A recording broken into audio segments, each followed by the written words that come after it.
Welcome student. आज हम हमारे नेक्स्ट टॉपिक पे एग्जांपल्स कर रहे हैं जो हमने कल डिस्कस किया था, ग्राम स्मिथ और ऑर्थो नॉर्मलाइजेशन प्रोसेस। उसमें हमने क्या किया था कि हमने वेक्टर सिलेक्ट किए थे, एक सेट हमें गिवन था, उस सेट को हमने क्या बताना था कि वो जो सेट होगा वो ऑर्थोनॉर्मल बेसिस बनेगा वी के लिए। तो ऑर्थोनॉर्मल बेसिस के लिए हमने क्या किया कि जो भी सेट आपके पास गिवन था उसमें से एलिमेंट हमने सिलेक्ट किए और उनके इनर प्रोडक्ट को चेक किया। ठीक है, अगर वो इनर प्रोडक्ट हमारे पास जीरो आ रही थी देन हमारे पास जो सेट बनेगा वो क्या बन जाएगा, ऑर्थोनॉर्मल बेसिस बन जाएगा। तो आज उसी के रिगार्डिंग हम एग्जांपल करेंगे। अब इसमें देखिए, जो जैसे कि कल हमने डिफाइन किया था, ये एस सेट था। ठीक है, इस सेट के एलिमेंट्स अब आपको गिवन होंगे। ठीक है, अगर ये सेट आपके पास बेसिस बन रहा है वी के लिए तो ऑब्वियस सी बात है इस सेट के अकॉर्डिंग हमने क्या किया था, फिर एलिमेंट कंसीडर किए, V1 डिफाइन किया, V2 डिफाइन किया। ठीक है, फिर हमने V2 को जीरो कंसीडर किया। अगर V2 आपके पास जीरो है तब रिजल्ट क्या आ रहा था, डिपेंडेंट आ रहा था। तो इस टाइप से हमने आप इसी के रिगार्डिंग हम एग्जाम्पल सेट करने हैं। ठीक है, तो देखो इस एग्जाम्पल को हम कैसे करेंगे। Obtain an orthonormal basis with respect to the standard inner product for the subspace of R3 generated by this। In element से सबस्पेस जो है वो क्या हो रहा है, जनरेट हो रहा है, और सबस्पेस आपके पास कैसा है, R3। तो सबसे पहले हम क्या करेंगे, एलिमेंट सेलेक्ट करेंगे। ठीक है, तो लेट U जो है वो हमारे पास क्या है, x1 x2 x3 टाइप का टप्पल है। ठीक है, एंड V जो है वो किसके इक्वल है, y1 y2 y3 belongs to R3। ये हमने इस सबस्पेस के दो एलिमेंट कंसीडर किए। ठीक है, देन बाय डेफिनेशन, अब इनर प्रोडक्ट की डेफिनेशन क्या थी, definition of inner product space. ठीक है, हाँ जी, तो वो हमारे पास क्या था, u कोमा v की इनर प्रोडक्ट हमारे पास क्या आएगी, x1 y1 x2 y2 plus, ठीक है, एंड लेट u हमारे पास u1 एलिमेंट जो है वो क्या है, 1 0 0 टाइप का, ये हमें गिवन है। u2 एलिमेंट है 1 0 एंड -1, एंड u3 ये हमारे पास क्या है, 0 3 एंड 4 है। ठीक है, तो हम क्या करें, जो जो रिक्वायरमेंट है हम पहले वो चेक करते हैं। तो हम क्या करेंगे, यूजिंग इक्वेशन फर्स्ट हम क्या करेंगे, नॉर्म ऑफ u1 को चेक करेंगे। ठीक है, मतलब कि u1 के साथ इनर प्रोडक्ट, और ये हमारे पास क्या आएगा, देखो इसकी इनर प्रोडक्ट 1, इसकी 0 और इसकी 1। ठीक है, तो 1 + 0 + 1 इक्वल टू क्या आ गया, 2। ये इक्वेशन नंबर आप 2 बोल दो क्योंकि इनका यूज़ होगा। फिर हम नॉर्म ऑफ यू स्क्वायर निकाल लेंगे, जो जो रिक्वायरमेंट है हम वो निकाल रहे हैं। जैसे कि हमें पता है फॉर्मूले में हमें u1 भी चाहिए, u2 भी चाहिए। ठीक है, फिर हम क्या करेंगे, u2 की u2 के साथ इनर प्रोडक्ट देख लेंगे। वो हमारे पास क्या आएगी, अगेन 1 + 0 + 1, अगेन ये क्या आ गई, सिमिलरली u3 की इनर प्रोडक्ट u3 से, तो ये हमारे पास क्या आ जाएगी, 0 + 9 + में 16 दैट इज़ 25। ये क्वेश्चन नंबर क्या आ गया आपकी, 4 आ गई। ठीक है, उसके बाद हम u2 की u1 के साथ इनर प्रोडक्ट चेक करेंगे। u2 की इसके साथ, तो यहाँ पे क्या आएगा आपका 1, इसके साथ क्या आएगा 0, और इसकी प्रोडक्ट आएगी -1 दैट इज़ 0। ये क्वेश्चन नंबर 5। फिर u3 की u1 के साथ। ठीक है, अब इन दोनों एलिमेंट की करेंगे, तो पहला एलिमेंट क्या आएगा आपका 0, नेक्स्ट भी क्या आ जाएगा 0, और लास्ट आपके पास कितना आएगा 4। ये क्वेश्चन नंबर 6। फिर उसके बाद कौन सा एलिमेंट रह गया, अब u3 और u2 रह गया। ठीक है, तो उसके अकॉर्डिंग हम क्या करेंगे, इनकी 0 0 एंड -4, 0 0 एंड -4 दैट इज़ -4। ये क्वेश्चन नंबर आपकी आ गई 7। ठीक है, अब हम डिफाइन करेंगे v1। ठीक है, v1 किसके इक्वल लिया था हमने कल, u1 के इक्वल लिया था। ठीक है। एंड V2 को हमने क्या दिया था, U2 minus inner product of U2 comma V1 into V1 by norm of V1 square था। ठीक है। एंड V3 को भी यहीं पे हम डिफाइन कर लेते हैं। V3 हमारे पास क्या था, U3 minus inner product of U3 comma V1 by norm of V1 square minus U3 V2। ठीक है। हाँ जी, तो अब देखो, अब U2 का रिजल्ट हम पहले चेक करते हैं, सॉरी V2 का। V2 हमारे पास क्या था, U2 minus inner product of U2 V1 और into V1 by norm of V1 square. ठीक है। अब इसमें हम क्या करेंगे, इस फॉर्मूले जैसे हमने कल किया था, U2 minus U2 into U1 by norm of U1 square. ठीक है। क्यों, क्योंकि V1 जो था वो किसके इक्वल था, U1 के इक्वल था। तो हमने इस फॉर्मूले में जहाँ पे हमारे पास V1 था वहाँ पे हमने क्या कर दिया, U1 लिख दिया। ठीक है। हाँ जी, तो हमारे पास जो रिज़ल्ट आएगा V2 का, वो आपके पास क्या आएगा, U2 को एज इट इज़ रखो। ठीक है। और इनर प्रोडक्ट हमने किसकी चेक की थी, इनर प्रोडक्ट हमने यहाँ पे लेनी है इन दोनों की, और इनकी इनर प्रोडक्ट क्या आई थी, 0। तो हम यहाँ पे पुट करेंगे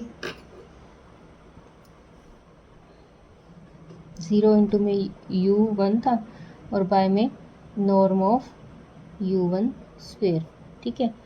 तो यहाँ पे हमारे पास इसकी नॉर्म क्या आई थी, 2 आई थी। तो ये हमारे पास क्या आ जाएगा, U2 माइनस 0 ही हो जाएगा ये तो सारा ही। ठीक है। तो ये क्या आ जाएगा, U2 आ जाएगा। ठीक है। इसका मतलब हमारे पास V2 जो था वो किसके इक्वल आ गया, U2 के इक्वल आ गया।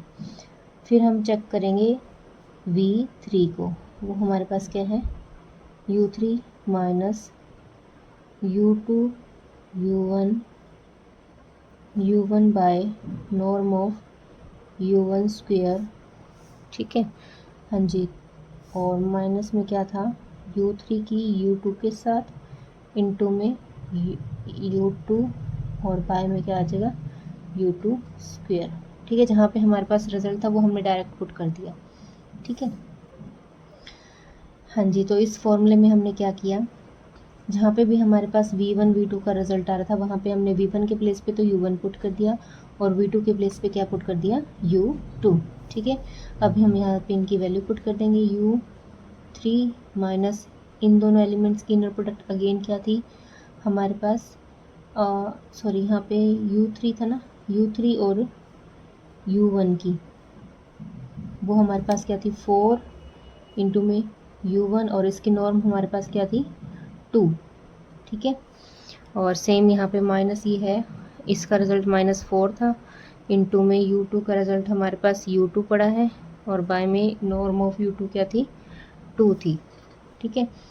तो इन इक्वेशंस के अकॉर्डिंग हमारे पास क्या रिज़ल्ट आ जाएगा, U3 माइनस 2U1 और ये प्लस 2U2।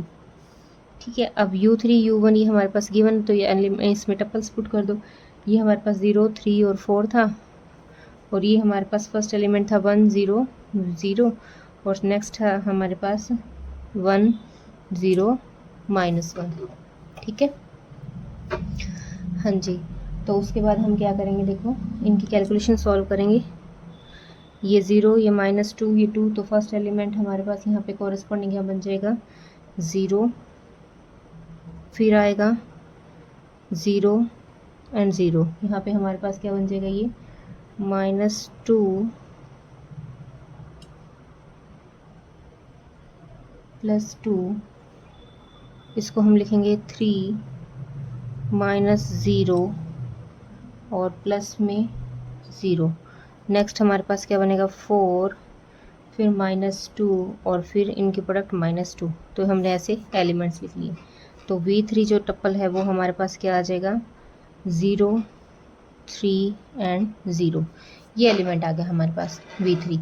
ठीक है, अब हम क्या करेंगे, देखो हमारे पास क्या क्या गिवन था, V1 आया था U1 के इक्वल, ठीक है, V2 आया था U2 के इक्वल, और V3 जो था वो हमारे पास क्या आ गया 0 3 0। अब हम क्या करेंगे, नॉर्म ऑफ V3 चेक करेंगे, वो हमारे पास क्या आ जाएगी 0 + 9 + 0 मतलब कि 3 आ जाएगी। ठीक है, उसके बाद हमने आर्टिकल में क्या किया था, WI डिफाइन किया था, वो हमारे पास क्या था VI by norm of VI, है ना। तो इसका मतलब हम क्या करेंगे, W1 लेके चलेंगे, W1 हमारे पास क्या आएगा V1 by norm of V1। ठीक है, और W2 क्या आ जाएगा V2 by norm of V2। इसी टाइप से W3 क्या आ जाएगा V3 bye norm of V3। तो यहाँ पे हम इनकी रिक्वायर्ड वैल्यूज पुट कर देंगे। ठीक है, तो हमारे पास जो सेट बनेगा, देयरफॉर जो रिक्वायर्ड ऑर्थोनॉर्मल बेसिस बनेगी, वो हमारे पास क्या बन जाएंगी, वो हमारे पास आएगा W1 W2 W3। ठीक है, और इसमें हम इसकी वैल्यू पुट करेंगे, तो ये हमारे पास इसमें रिजल्ट पुट कर देना बस, W1 का रिजल्ट क्या है, W2 का रिजल्ट क्या है। ठीक है, और बाय में उनकी नॉर्म आ जाएगी, तो एलिमेंट हमारे पास पुट कर देंगे। ठीक है, तो हमारे पास क्या रिजल्ट आएगा 1/√2,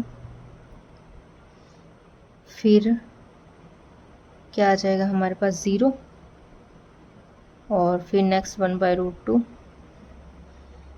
ठीक है, और फिर नेक्स्ट आएगा 1/√2 0 -1/√2, और थर्ड एलिमेंट आएगा हमारे पास 0 1 0। तो ये हमारे पास सेट आ गया, इसके अंदर वैल्यूज पुट कर दी जो भी हमारे पास थी। ठीक है, तो वहाँ से हमारे पास ये फाइनल सेट रिजल्ट आ जाएगा, और ये जो है ये ऑर्थोनॉर्मल बेसिस बन जाएगा R3 के लिए। ठीक है, तो इस टाइप से हमने एग्जाम्पल देखने हैं। इसी टाइप का हम एक और रिजल्ट कर रहे हैं, वो हमारे पास पोलिनोमियल फॉर्म में गिवन है। तो देखो वो हमारे पास क्या है, let V be the vector space over R of polynomial in this, ठीक है, of real of greatest integer दे रखा है यहाँ पे, of degree less than equal to 2, define an inner product on V as fx, gx की inner product हमें define कर रखी है, और वो हमारे पास क्या -1 to 1 fx gx into dx। ठीक है, वेयर fx एंड gx जो है वो v को बिलोंग कर रहा है। Find and an orthogonal basis of V by Gram-Smith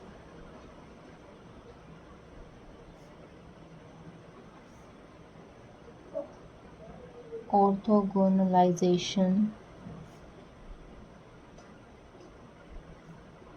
process। ठीक है, तो इसका सॉल्यूशन देखो हम कैसे करेंगे। सिंपल सा दे रखा है कि हमें भी कोई वेक्टर स्पेस दे रखा है R जिसका फील्ड है ओवर द पोलिनोमियल इस फॉर्म में दे रखे, डिग्री जो है वो लेस देन इक्वल टू क्या है 2 है। Define an inner product V as this, V के ऊपर हमने एक इनर प्रोडक्ट फंक्शन डिफाइन किया इस फॉर्म में, वेयर fx एंड gx जो है वो V के ही दो पोलिनोमियल ले रखे हैं। Find and orthogonal basis of V by Gram Schmidt organisation process, इस प्रोसेस के अकॉर्डिंग हमने इसके बेसिस को फाइंड आउट करना है। ठीक है, तो सबसे पहले हम क्या लेंगे कि हम अपनी तरफ से एक पहले तो पोलिनोमियल फंक्शन लेट करेंगे। किस टाइप का होगा? लेट, हमने एक सेट लिया 1x x square is a basis of v। ठीक है, अब v के अंदर हमारे पास क्या fx और gx की फॉर्म में, तो ये हमने इस फॉर्म के ही एलिमेंट कंसीडर कर लिए। ठीक है, तो हम क्या करेंगे, put u1 equals to 1, u2 equals to x and u3 equals to x square. हमें क्या गिवन था कि इस फंक्शन में एक ऐसा पोलिनोमियल आपने लेना जिसकी डिग्री या तो 2 हो या 2 से कम हो, 2 के इक्वल और 2 से लेस वाले। तो हमने ये 3 पोलिनोमियल कंसीडर कर लिए। ठीक है, हाँ जी, तो सबसे पहले हम ग्राम स्मिथ ऑर्थोनॉर्मल प्रोसेस के अकॉर्डिंग सॉल्व करेंगे। ठीक है, वो हमारे पास क्या आएगा, नॉर्म ऑफ u1 चेक करेंगे, जैसे पहले एग्जांपल में किया है, u1 की u1 के साथ इनर प्रोडक्ट, और प्रोडक्ट जो डिफाइन करके है वो इस फॉर्म में डिफाइन करनी है, मतलब हमें यहाँ पे पुट करना है। तो -1 से 1 है और u1 हमने क्या लिया है 1, तो 1 की इनर प्रोडक्ट 1 से सॉल्व करेंगे। ठीक है, यहाँ पे हमारे पास क्या आएगा, x आ जाएगा -1 to 1 और रिजल्ट क्या आ जाएगा 2। सिमिलरली u2 हम कंसीडर करेंगे, u2 की इनर प्रोडक्ट u2 के साथ। ठीक है, अगेन -1 to 1, u2 की u के साथ क्या आएगी, x इंटू एक्स, मतलब तो ये हमारे पास क्या बन जाएगा एक्स स्क्वेयर dx, और इसको हम सॉल्व करेंगे तो ये हमारे पास x3/3 बनेगा। उसको हम बाहर लिख लेते हैं और लिमिट पुट कर देते हैं -1 to 1। ठीक है, तो इसकी लिमिट क्या आ जाएगी हमारे पास 2/3। फिर हम नॉर्म ऑफ u3 चेक करेंगे, वो हमारे पास क्या आएगी, u3 की प्रोडक्ट u3 से। बस कुछ नहीं करना, इसमें जैसे फंक्शन आपको डिफाइन करना है उसके अकॉर्डिंग किए। बस ये ध्यान में रख लेना कि हमें जो पोलिनोमियल लेना है वो डिग्री 2 या 2 से कम का लेना है। ठीक है, तो यहाँ पे क्या आ जाएगा, -1 to 1 x square into x square into D x, मतलब कि -1 to 1 एक्स की पावर 4 इंटू डी एक्स। तो ये हमारे पास क्या बनेगा 1/5 आ जाएगा, और एक्स की पावर 5 -1 to 1, तो ये बन जाएगा हमारे पास 2/5। ठीक है, तो यहाँ तक हमने सिर्फ कैलकुलेशन सॉल्व किया और कुछ भी नहीं किया। अब हम क्या करेंगे, जैसे कि हमें बोला गया है कि हमें ग्राम स्मिथ ऑर्थो नॉर्मलाइजेशन प्रोसेस का यूज़ करना है, तो v1 किसके इक्वल था, u1 के इक्वल था।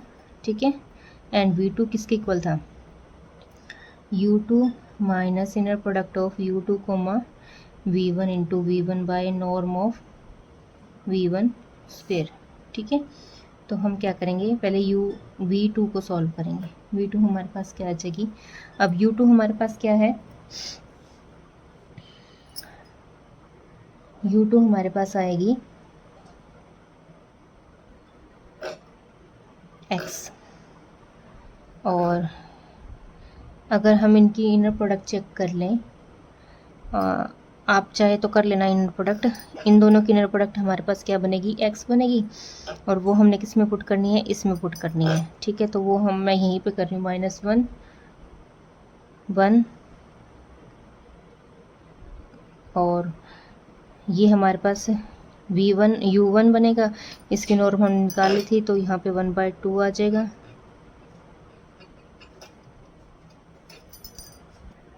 ठीक है, तो यहाँ तक तो हमने सिंपल सॉल्व किया है, बस इनकी वैल्यू पुट करनी है। चाहे आप पहले इनको डिफाइन कर लो अच्छे से, यहाँ पे u1 का रिजल्ट पुट कर लो, उसके बाद चाहे सॉल्व कर लो। ठीक है, तो ये हमारे पास x एक 2 और आ जाएगा, -1 to 1, तो ये x -1/4 एक्स स्क्वेयर -1 to 1, तो ये हमारे पास क्या आएगा, -1 और इसमें पुट करेंगे 0, मतलब कि x आ जाएगा। ठीक है, और x जो आएगा वो किसके इक्वल आ जाएगा, u2 के इक्वल आ जाएगा। इसका मतलब v2 जो था वो u2 के इक्वल आ गया।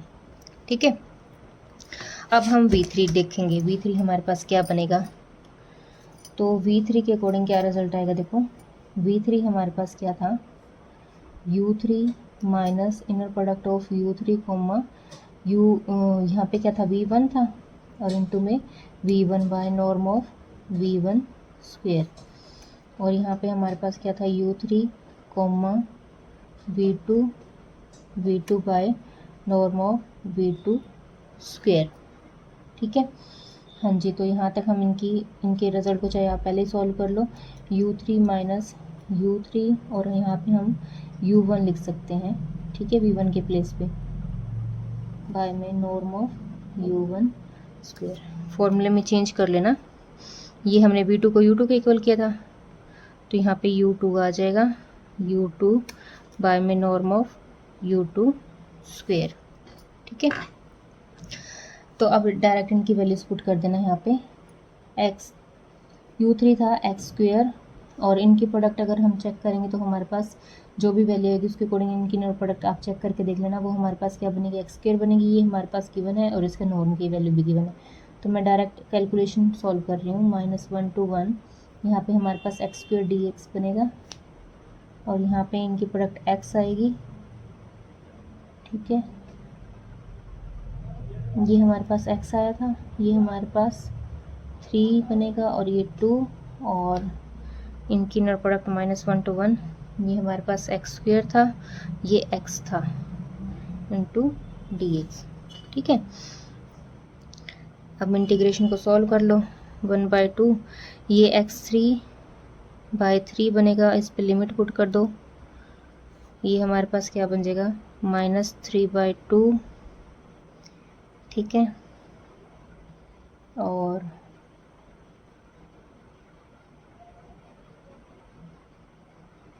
ये हमारे पास बन जाएगा x 4/4 और -1 to 1। ठीक है, तो एक्स स्क्वेयर ये हमारे पास क्या आ जाएगा माइनस, इसको जब हम सॉल्व करेंगे यहाँ पे हमारे पास क्या था, ये रिजल्ट था ना। हाँ ठीक है, 1/2 इंटू 2/3 और माइनस में 3/2 इंटू एक्स, और ये 1 और 1 -1 पुट करेंगे तो ये आ जाएगा 0। तो ये एक्स स्क्वेयर 2 से 2 कैंसिल, -1/3 और -0, मतलब कि एक्स स्क्वेयर -1/3 रह गया। ठीक है, हाँ जी, तो हमने क्या देखा, तज u1 जो था वो v1 के इक्वल आ गया, या v1 = v2। ठीक है, और v2 जो था वो हम u2 के इक्वल बोल रहे थे, और v3 जो था वो हमारे पास क्या गया, x3 -1/3। ठीक है, अब हम चेक करेंगे नॉर्म ऑफ v3 स्क्वेयर। तो मतलब v3 की इनर प्रोडक्ट हमने v3 से करनी है, और इनर प्रोडक्ट में हमें डिफाइन कर रखा है कि -1 से इसी एलिमेंट की इसी के साथ करनी है, तो इसका स्क्वायर बन जाएगा। ठीक है, तो ये हमारा, सॉरी यहाँ पे स्क्वायर था ना, हाँ, एक्स स्क्वायर -1/3 इंटू इसका होल स्क्वायर इंटू dx। इसके होल स्क्वायर को ओपन कर लेना, -1 to 1, ये हमारे पास क्या बन जाएगा x4। ठीक है, और प्लस में 1/9 -2/3 into x square into dx। ठीक है, अब इस पे पुट करेंगे, इसमें डायरेक्ट कैलकुलेशन कर देना, इंटू 2 -2/3 इंटू 1/3, मैं डायरेक्ट कर रही हूँ इसमें रिजल्ट को पुट करके, और यहाँ पे x बनेगा, इसकी वैल्यू पुट कर दी। यहाँ पे हमारे पास क्या बन जाएगा, x³ 3/3 मतलब कि 9 बन जाएगा। तो ये हमारे पास क्या बन जाएगा, इंटू में इसका 2 भी आएगा, और ये प्लस में 1/9 इंटू 2। ठीक है, ये रिज़ल्ट आ गया, इसका रिज़ल्ट आ गया, और इक्वल्स टू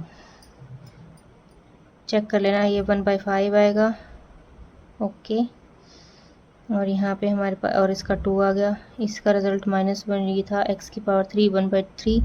ओके, इंटू 2 आ जाएगा इसकी लिमिट का, प्लस में दिस। ठीक है, हाँ जी, तो इसकी कैलकुलेशन जो हमारे पास बनेगी, ये 9 एलसीएम बनेगा, ये हमारे पास टोटल वैल्यू कुछ ऐसी बनेगी।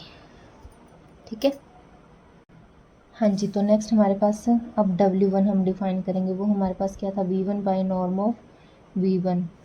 W2 हमारे पास क्या था, V2 by norm of V2। और W3 जो था वो हमारे पास क्या था, V3 bye norm of V3। ठीक है, तो यहाँ से हमारे पास रिक्वायर्ड ऑर्थोनॉर्मल बेसिस जो है वो हमारे पास क्या बन जाएंगी, W1, W2 एंड W3। तो यहाँ से इनकी वैल्यूज पुट कर देना और हमारे पास रिज़ल्ट आ जाएगा। ठीक है, तो वो हमारे पास क्या बनेगा, 1/√2, इनकी वैल्यूज ही पुट करनी है आपने। और ये हमारे पास क्या रिज़ल्ट था, 45,